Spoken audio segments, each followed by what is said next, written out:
Good evening, Starheart Guild. Welcome to tonight's deep dive into one of the most disturbing cases in true crime history. I'm again Captain Gio Bravo, and today we're going to unmask Ed Kemper, the notorious co-ed killer whose chilling crimes still haunt investigators and psychologists to this day. Now, I know this is some heavy stuff, so viewer discretion is advised as we discuss real tragic events and the dark human behaviors behind them. Whether you're new here, or here to understand the psychology of a killer, or here to see how one man's troubled life led him down a path of unspeakable horror, stay with me. I promise that tonight's exploration will be both informative and, in its own grim way, compelling. Before we begin, if you find value in these deep dives, make sure you hit that follow button and join our Discord community where we discuss these cases in even greater detail. Let's set the stage for tonight's investigation. Ed Kemper's story is one that has fascinated and horrified the public for decades.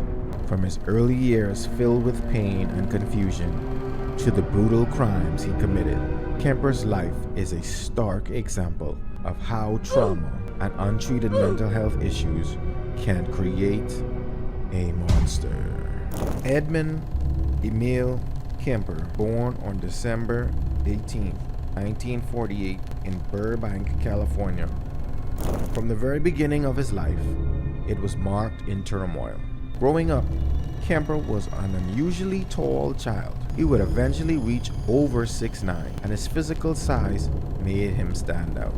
However, his larger-than-life appearance belied a deeply troubled inner world. Kemper's relationship with his family was fraught with tension. His parents' tumultuous marriage, combined with early childhood neglect and, in some reports, abuse, left him with a warped sense of self-worth.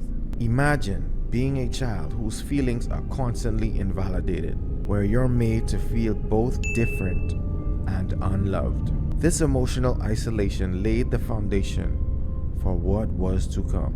As he entered his teenage years, Kemper's behavior became increasingly erratic.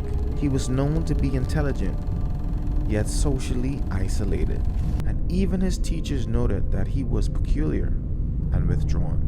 Many experts believe that these early experiences, coupled with a distorted view of women, partly fueled by his relationship with his mother, set him on the path towards his later crimes. It's crucial to understand that in many cases, early trauma plays a significant role in shaping the minds of those who commit such heinous acts. In Kemper's case, his isolation and the severe dysfunction at home were red flags. Sadly, these red flags were largely ignored or misunderstood by those around him. In 1964, as a teenager, he already exhibited disturbing tendencies. He would kill and dismember small animals. While this might seem like a common warning sign in the making, in Kemper's case, it was just the beginning. By 1972, Kemper had escalated from harming animals to committing brutal murders of young women. Over a span of a few years, he would murder and mutilate several female hitchhikers in the Northern California area. His modus operandi was as chilling as it was methodical.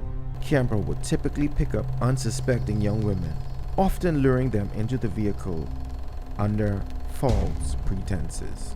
Once alone, he would overpower and then kill them, often engaging in acts of extreme violence and necrophilia. The level of brutality here is almost beyond comprehension. What's especially horrifying is that Kemper was not only methodical in his killings, but he also kept detailed records of his crimes. In interviews, he has described his methods in a clinical manner that sends shivers down the spine. It's as if he compartmentalized his actions, viewing them as a series of problems to solve rather than the irreversible destruction of human life. One key aspect of Kemper's crimes was his ability to manipulate those around him. He was known for his charm and intelligence, traits that allowed him to evade suspicion for a long time. In many ways, his ability to hide behind a facade of normalcy is what makes his case so disturbing. Imagine encountering someone who seems so ordinary, yet harbors such darkness. It's a lesson in not taking things at face value, a concept that's sadly true even today. Despite his cunning, Kemper's spree couldn't last forever. Law enforcement began to notice a pattern, a string of missing persons and brutal crimes that could not be ignored. The investigation into these murders was extensive, involving multiple law enforcement agencies across California. One pivotal moment in the case came in 1973 when Kemper turned himself in. That's right, after his final murder called the police. The reasons for this are still debated among experts. Some believe he was overwhelmed by guilt. Others argue that he wanted to be caught to confirm his own twisted sense of power and control. Regardless of his motives, his arrest brought a temporary end to his horrific crimes. During his interrogation, Kemper was shockingly cooperative. He divulged details about his murders with a calm, almost clinical demeanor. His willingness to discuss his crimes in detail provided investigators with invaluable insights, but it also painted a grim picture of a man who seemed to lack any remorse.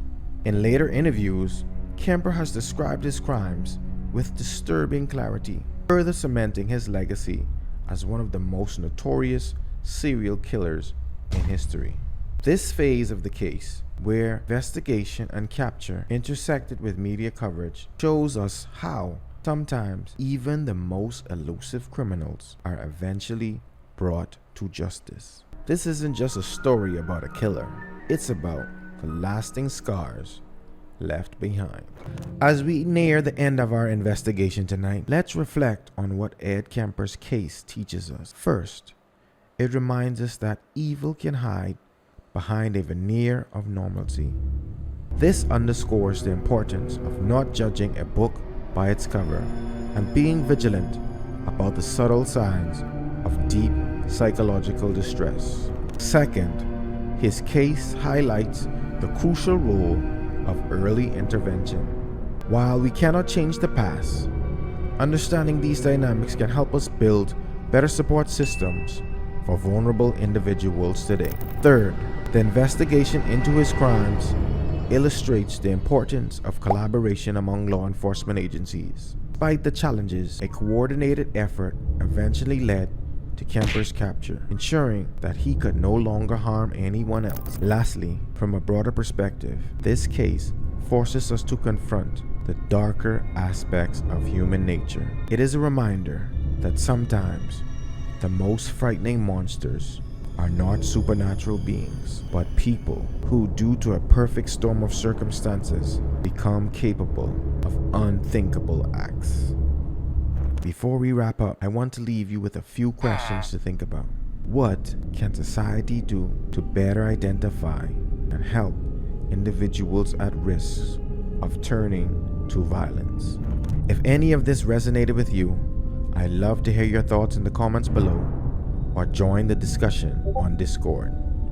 Your insights might just help someone else see the warning signs early enough to make a difference.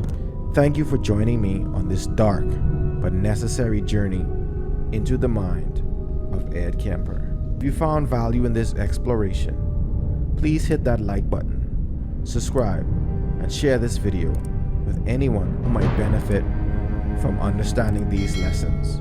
Stay vigilant, stay informed, and as always, under the glow of stars, we forge our future. This has been Captain Geo Bravo, signing off.